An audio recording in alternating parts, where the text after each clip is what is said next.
Ganito na nga pa mga balita sa oras na ito. Children's Social Media Safety Act, 50 million pesos na multa sa mga pabayang SOCMED platforms isinusulong.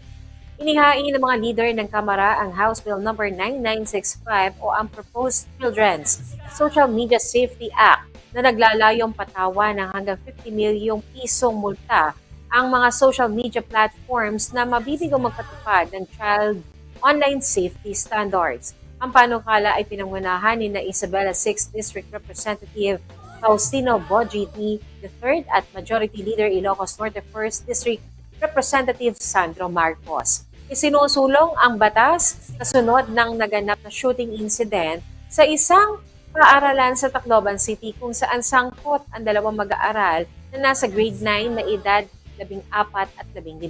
Dahil sa insidente, naging malaking usapin ang exposure ng mga kabataan sa karahasan sa video games at social media. Sa ilalim ng panukala, ipatutupad ang isang clear age-based regulatory framework.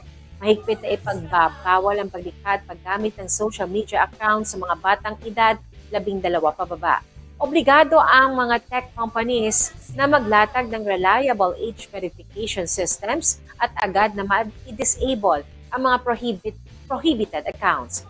Para naman sa mga menor de edad na 13 hanggang 17 anyos, papayagan lamang sila magkaroon ng account kung may verifiable consent at aktibong pagbabantay ng magulang o guardian.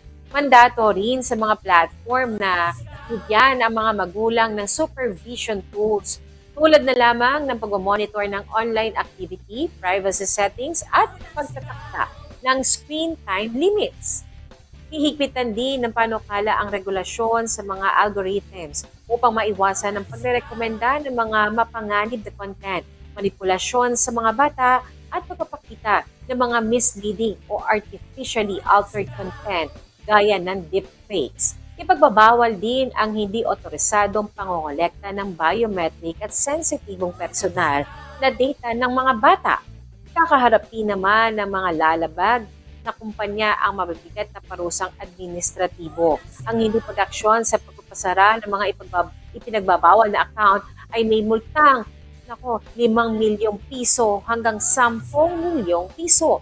Samantala, ang paglabag sa mga platform obligations at safety enforcement ay may parusang 20 million pesos hanggang 50 million pesos. Bukod po sa multa, maaari ding patawan ng temporary restriction of access o tuluyang pagbabawal na mag-operate sa Pilipinas sa mga social media platforms na magkakaroon ng paulit-ulit at seryosong paglabag subject sa due process.